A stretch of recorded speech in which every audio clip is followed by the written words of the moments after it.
teman-teman semua, kekasih-kekasih Tuhan dimanapun kalian berada. Apa kabar kalian semuanya? Saya harap kita semua sehat tanpa ada kurang suatu apapun. Pada kesempatan kali ini saya rindu membagikan kebenaran firman Tuhan yang datang untuk setiap kita pada kesempatan video ini. Yang saya akan bagikan, yang saya angkat dari kitab Yehezkiel yang pasal ke-34 ayat yang ke-15 dan ayatnya yang ke-16. Berbunyi dengan demikian, "Aku sendiri akan mengembalakan domba-dombaku, dan aku akan membiarkan mereka berbaring. Demikianlah firman Tuhan Allah. Yang hilang akan kucari, yang tersesat akan kubawa pulang, yang luka akan kubalut, yang sakit akan kukuatkan, serta yang gemuk dan yang kuat akan kulindungi. Aku akan mengembalakan mereka sebagaimana seharusnya." Dalam kesempatan kali ini saya memberikan tema menjadi pribadi yang mau digembalakan menurut kitab Yehezkiel ini.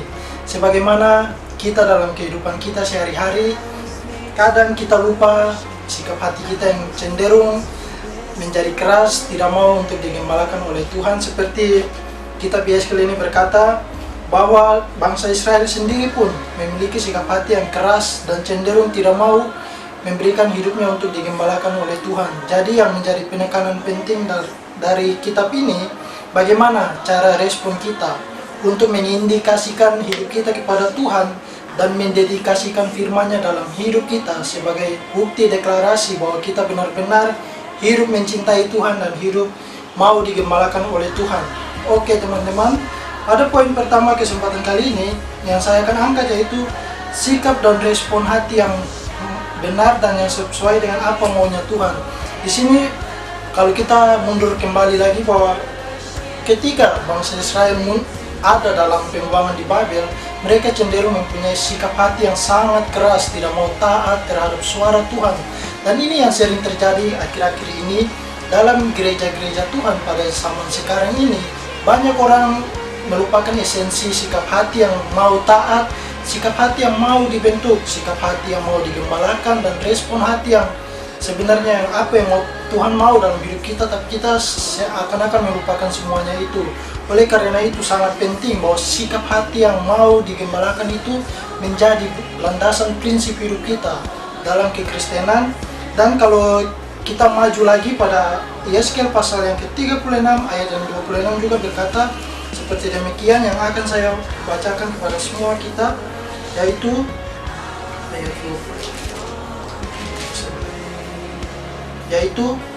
di mana Tuhan berkata kepada bangsa Israel dan kepada Yehezkiel sendiri, "Kamu akan kuberi hati yang baru dan roh yang baru di dalam batinmu, dan aku akan menjauhkan dari tubuhmu hati yang keras dan kuberikan kepadamu hati yang kuat."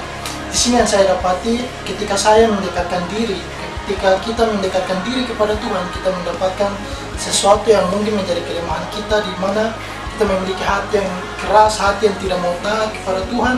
Bahkan di ayat yang ke-27 juga berkata, "Rohku akan kuberikan diam di dalam batinmu, dan aku akan membuat hidupmu menurut segala ketetapanku, dan tetap berpegang pada peraturan-peraturanku dan melakukannya." Jadi di sini ada unsur ketaatan kepada setiap kita, bahwa firman Tuhan yang selalu datang kepada setiap kita itu harus menjadi rema, dan bagaimana sikap dan respon hati kita untuk mendedikasikan hidup kita sesuai dengan firman yang Tuhan mau.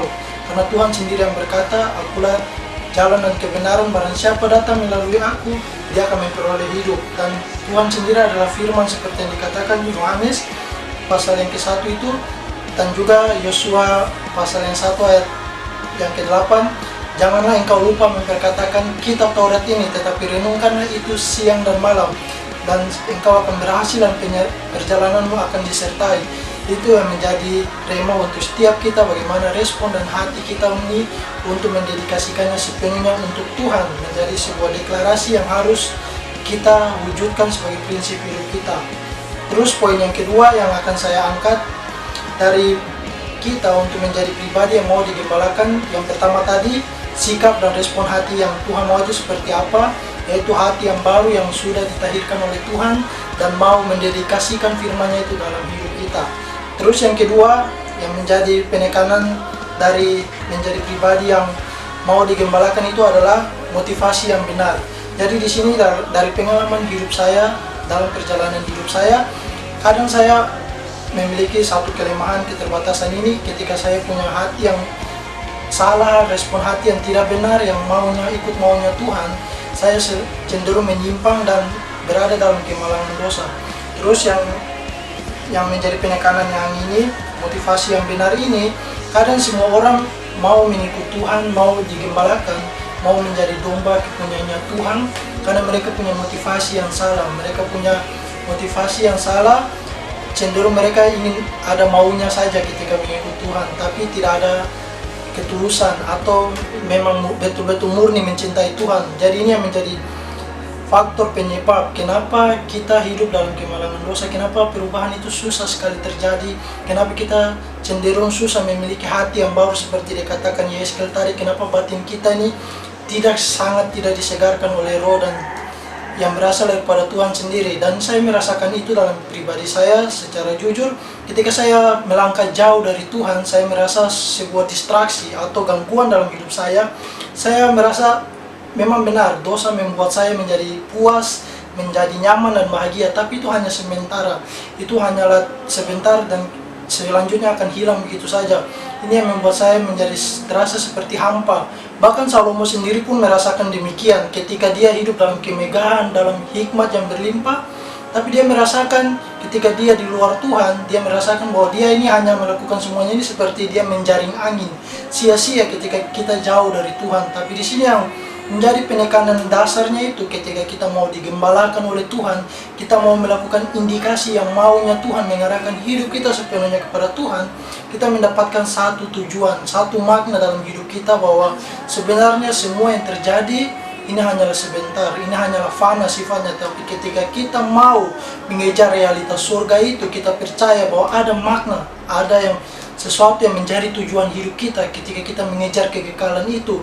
Yaitu yang sudah saya tekankan, bahwa yang pertama, sikap dan respon hati kita, respon hati yang mau diajar, yang mau dibentuk dengan firman Tuhan. Lalu yang kedua menjadi penekanannya, yaitu motivasi kita yang benar. Banyak akhir-akhir ini gereja Tuhan melakukan semuanya ini dengan motivasi yang salah. Mereka tidak mengejar eksistensi surgawi, tapi mereka mengejar kepentingan diri sendiri.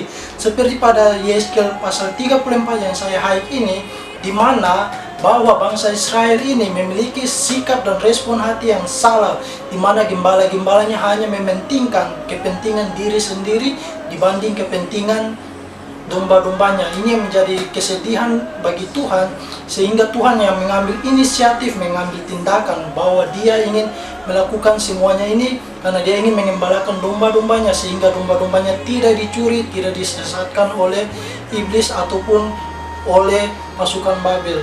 Jadi di kesempatan kali ini yang harus menjadi rema, ketika kita mau mempunyai sikap hati dan respon hati yang benar dan memiliki motivasi yang benar yang sesuai dengan maunya Tuhan, maka Tuhan akan menjanjikan bahwa dia yang akan membaringkan kita. Dalam kitab Yeskel 34 ayat 15 sendiri berkata, ketika aku sendiri akan mengembalakan domba-dombaku, inilah kata Tuhan dalam hidup kita, kata Tuhan kepada bangsa Israel, bahwa dia yang akan mengembalakan kita, domba-dombanya, yaitu bangsa Israel. Tapi di sini yang perlu diperhatikan bahwa bagaimana sikap dan respon hati kita ketika kita mau digembalakan oleh Tuhan.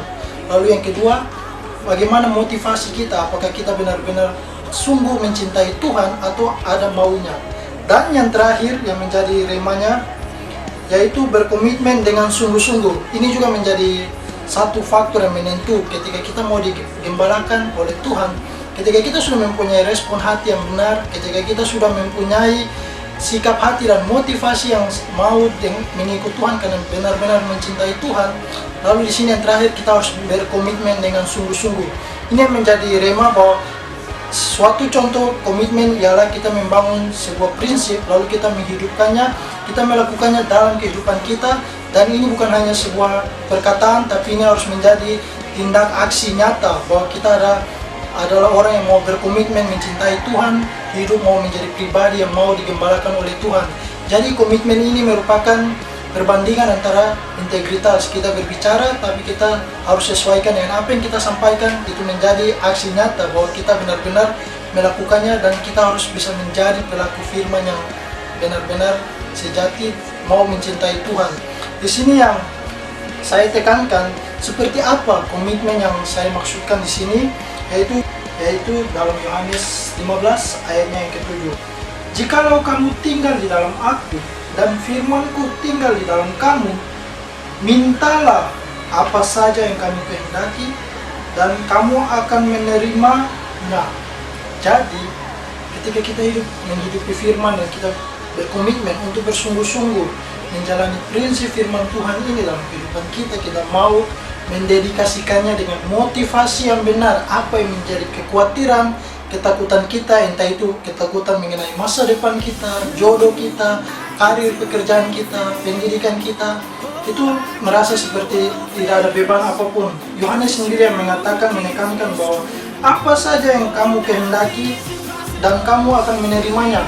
Jadi di situ yang perlu saya tekankan sekali lagi, ketika kita mempunyai sikap hati dan respon hati yang mau dibentuk, mau digembalakan oleh Tuhan, sikap hati yang mau taat kepada firman Tuhan, lalu ketika kita mempunyai motivasi yang benar dan kita mau berkomitmen dengan bersungguh-sungguh, di sini Tuhan jelas berkata, kita akan menerimanya.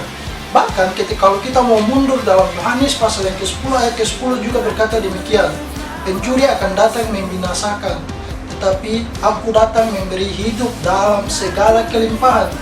Jadi sini Tuhan sendiri akan berinisiatif, memberkati, mengangkat, mempromosikan hidup kita ketika kita melakukan 3 hal ini, yaitu kita memiliki sikap hati yang benar, kita memiliki motivasi yang mau mencintai Tuhan dengan benar-benar tulus hanya kepada Tuhan, dan kita mau berkomitmen, maka semuanya ini akan diberikan kepada kita.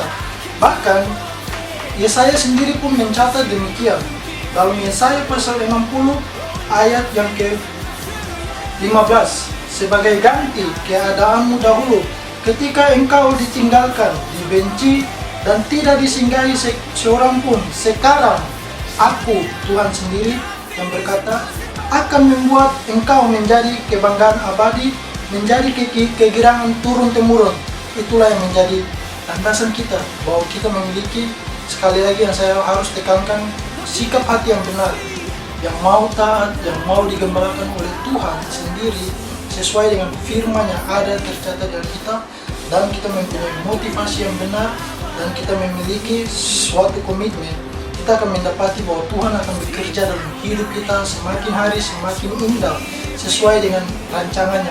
Di sini yang perlu diperhatikan bahwa bagaimana bisa kita hidup menjadi bejananya, kita mau melakukan kehendaknya. Jika kita tidak memiliki 3 hal ini, kita tidak mau melakukan 3 hal ini sangat disayangkan sekali. Jujur saya secara pribadi berada dalam kemalangan dosa bertahun-tahun itu menjadi satu keterpurukan saya, bahwa saya kehilangan citra diri saya, dan itu merupakan pergumulan hidup saya, bahwa hidup dalam kemalangan dosa itu sangat, mungkin bagi beberapa orang merasa itu fine-fine aja, itu wajar, tapi bagi beberapa orang itu merupakan satu distraksi, bahwa kita akan sulit bertumbuh, kita akan sulit mengenal tujuan hidup kita yang sebenarnya. Dan di sini juga saya mau membagikan kepada teman-teman bahwa ketika kita melakukan 3 hal ini, saya pun mencatat demikian. Bagimu matahari tidak lagi menjadi penerang pada siang hari, dan cahaya bulan tidak lagi memberi terang pada malam hari, tetapi Tuhan akan menjadi penerang abadimu, dan Allahmu akan menjadi keagunganmu. Bayangkan teman-teman, jika kita hidup dalam gembalanya Tuhan, kita mau digembalakan oleh Tuhan, kita mau hidup dalam schedule-nya Tuhan, kita mau hidup dalam proyeknya Tuhan, agenda Tuhan dalam hidup kita, kita melaksanakannya dengan sepenuh hati, kita melaksanakannya dengan keterbukaan hati, bahwa respon hati kita adalah hati yang mau taat melakukan kehendaknya. Dan di sini sangat disayangkan banyak gereja di sini kehilangan esensi ini, bahwa respon hatinya itu harus perlu diruncing lagi. Apakah benar-benar dia mau taat, dia mau dibentuk atau tidak. Dan saya juga secara pribadi merupakan orang yang cenderung keras hati, keras kepala untuk melakukan semuanya ini, sehingga saya terpuruk, dan itu sangat menjadi satu kemalangan, satu disfungsi dalam hidup saya sebagai anak-anak Allah. Saya mengabaikan semuanya panggilan itu dalam hidup saya, padahal sebenarnya yang Tuhan mau hanyalah itu. Ketika kita mau membangun respon hati kita sepenuhnya, kita mau berkomitmen, dan kita mau menunjukkan motivasi yang benar itu seperti apa, sehingga ini menjadi sebuah dedikasi, deklarasi firman dalam hidup kita, yang menjadi sebuah kesaksian yang hidup. Kalau kita mau melakukan 3 hal ini, bagaimana jika kita tidak melakukan hal ini? Tidak akan ada terjadi apa-apa dalam hidup kita, tidak akan ada terjadi satu perubahan resolusi atau progres yang terjadi dalam hidup kita kalau kita tidak melakukan sesuai dengan apa yang Tuhan mau. Dan saya juga merasakan sebuah fantasi itu yang terjadi dalam hidup saya, dan ini yang bisa saya bagikan kepada semuanya. Tetap semangat untuk semua teman-teman saya di tengah wabah COVID-19 ini. Janganlah untuk patah semangat, tawar hati untuk mencintai Tuhan, sungguh-sungguh mencari realitanya, melakukan apa yang menjadi kehendaknya dalam hidup kita. Dan ini bukan alasan kita untuk tetap menghadirkan Tuhan dalam hidup kita, karena pentingnya untuk kehadiran Tuhan dalam hidup kita akan membuat kita mengerti apa tujuan hidup kita yang sebenarnya. Dan kita akan menemukan makna Tuhan dalam hidup kita. Kita akan menemukan satu panggilan ilahi yang Tuhan mau. Kita akan hidup dalam kekekalan. Bagaimanapun jika Tuhan mengasihi kita, kalau kita sendiri tidak mau mengasihi Dia, kita tidak memiliki respon hati yang tertuju kepadanya, sangat disayangkan sekali. Untuk dari itu tetap percaya, berserah, dan mengandalkan Tuhan dalam segala situasi dan kondisi. Saya percaya Tuhan akan memberkati kita, Tuhan akan memakai semua kita sesuai dengan rancangannya kepada kita. Kita berserah kepada Tuhan. Terima kasih, Tuhan Yesus memberkati kita semua. Shalom.